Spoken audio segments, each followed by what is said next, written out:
안녕하세요. 울퉁브레인 불퉁피지컬입니다.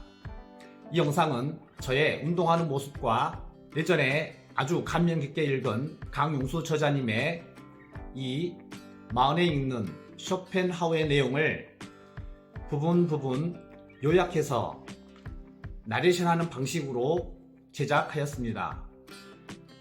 여러분, 흔히들 마흔이 되면 자신의 얼굴에 책임을 져야 한다 라는 말과 나이가 못한다 라는 말들을 하잖아요.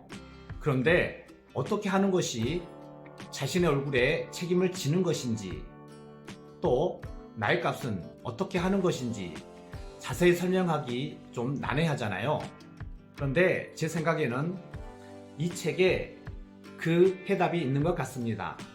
그리고 삶을 살면서 겪게 될 고난과 역경을 어떻게 받아들이고 대처해야 하는지에 대한 지침이 되기도 하는 것 같습니다.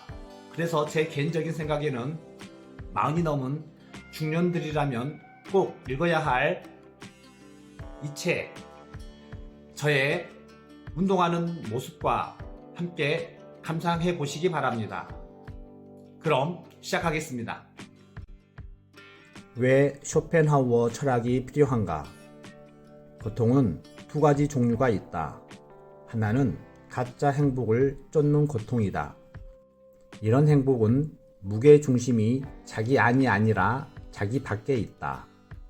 다른 하나는 진짜 행복을 쫓는 고통이다.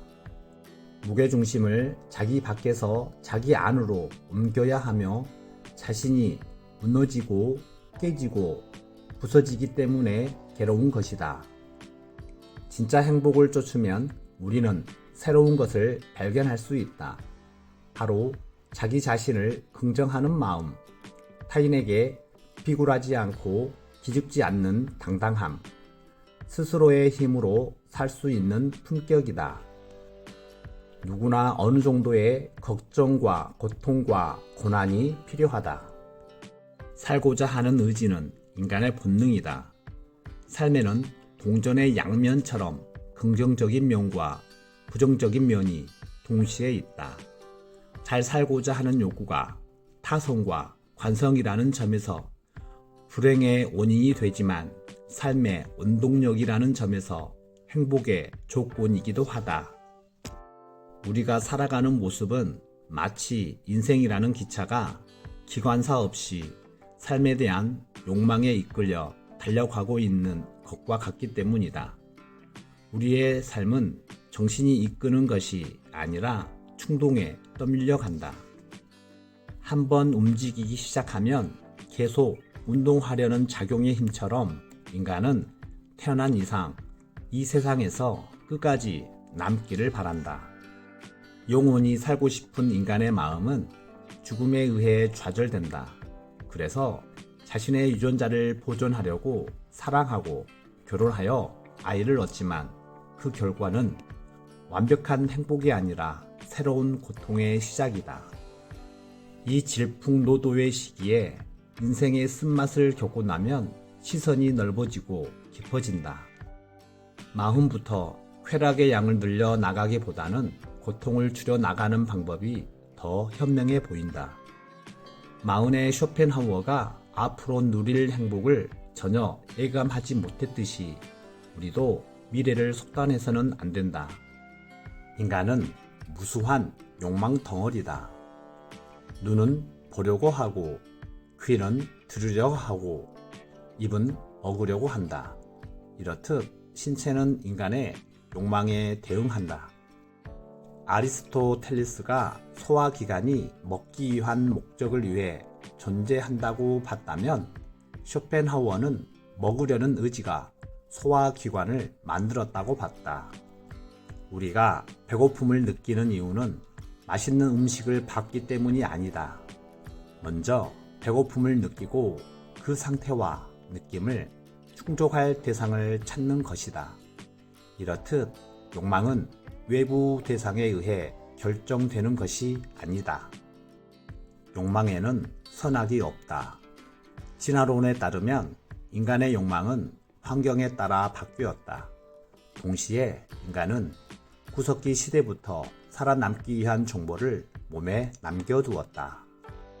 비만은 건강에 좋지 않다는 것은 생각이고, 이와 별개로 지방은 생존을 위해 반드시 필요하다. 또한 인간의 이성은 환경과 피드백을 하며 만들어졌다. 즉, 지능은 생존 도구로서 발전해 온 것이다. 인간의 욕망과 지능은 생존을 위해 끊임없이 업데이트해 온 것이다. 우리는 실제로 기본적인 욕구를 충족하기 위해 노력하며 살고 있다. 직장에서 돈을 벌고 친구를 만나고 투자를 하는 이유도 기본적인 욕구를 채우기 위함이다. 이 욕망이 충족되지 않으면 자연스럽게 고통을 느끼는데, 이것이 바로 인간의 행복과 불행을 결정한다. 인생은 고통과 곤태를 왔다 갔다 하는 시계추. 인간의 행복을 가로막는 두 가지 적수가 고통과 무료함인데, 우리의 인생이란 이 두 가지 사이를 오가는 것이라고 할 수 있다. 외적으로는 궁핍과 결핍이 고통을 낳는 반면, 안정과 과잉은 무료함을 낳는다. 따라서 하층 계급 사람들은 궁핍의 고통과 끊임없이 싸우는 반면, 부유하고 고상한 세계의 사람들은 무료함을 상대로 싸움을 벌인다. 행복과 불행은 객관적인 대상이 아니라 인간의 변덕스러운 감정에 달려있다. 없으면 없다고 불평불만이고, 많으면 많다고 지겨워하는 것이 인간의 심리다. 결핍은 고통이고 과잉은 무료함이다. 인간에게는 배고픔도 고통이지만 포만감 또한 불쾌다. 모든 의욕의 기초는 결핍, 부족, 즉 고통이다. 인간은 이미 근원적으로 또 그 본질적으로 인해 이미 고통의 수중에 들어있다. 욕망의 최대 만족과 최대 결핍. 뇌는 집중할 때 행복하다고 느끼는 반면, 휴식할 때 불행하게 느낀다. 욕망이 충족되지 않은 상태의 인간이 불행한 것은 당연하다. 그러나 의욕이 너무 쉽게 충족되어 욕망의 대상이 제거되면 인간은 무서리만큼 공허와 무료감에 빠진다. 욕망의 최대 만족은 곤태이고 욕망의 최대 결핍은 고통이다. 그런데 인간의 감정은 왕복 운동하는 시계추처럼 지속적이지 않고 유동적이다. 따라서 영원한 충족과 행복감은 없다. 사람은 배가 고플 때와 배가 부를 때가 다르다. 모태솔로는 이성과 함께 하길 원하지만 바람둥이는 어장 관리에 힘든 생활을 하고 있다. 지나침과 미치지 못함은 같다. 한계 효용 체감의 법칙이라는 경제학 용어가 있다. 이 법칙은 어떤 사람이 동일한 재화나 서비스를 소비함에 따라 느끼는 주관적인 만족도 혹은 피로도가 점차 감소한다는 의미다. 진짜 부자는 자신이 돈을 얼마나 가지고 있는지 모르는 사람이다. 그만큼 돈의 행복의 가치를 두지 않는다는 것은 돈의 가치가 사실상 큰 역할을 하지 않는다는 뜻이다. 특히 큰 노력 없이 경제적인 부를 가졌다면 풍요 속의 공허함은 견딜 수 없다. 풍부한 상상력, 두뇌 활동이 뛰어난 사람은 전혀 무료함과 따분함을 느끼지 않는다. 정신이 풍요로워질수록 내면의 공허가 들어갈 공간이 줄어들기 때문이다. 결핍과 과잉의 중간을 택해야 한다. 현명한 사람은 행복과 불행의 원인을 바깥에서만 찾지 않고 자신의 안에서 찾는다. 자신의 고뇌를 객관적인 조건 탓으로 돌리지 않고 고뇌를 바라보는 자신의 관점을 바꾸려고 노력하면서 해결 방법을 찾는다.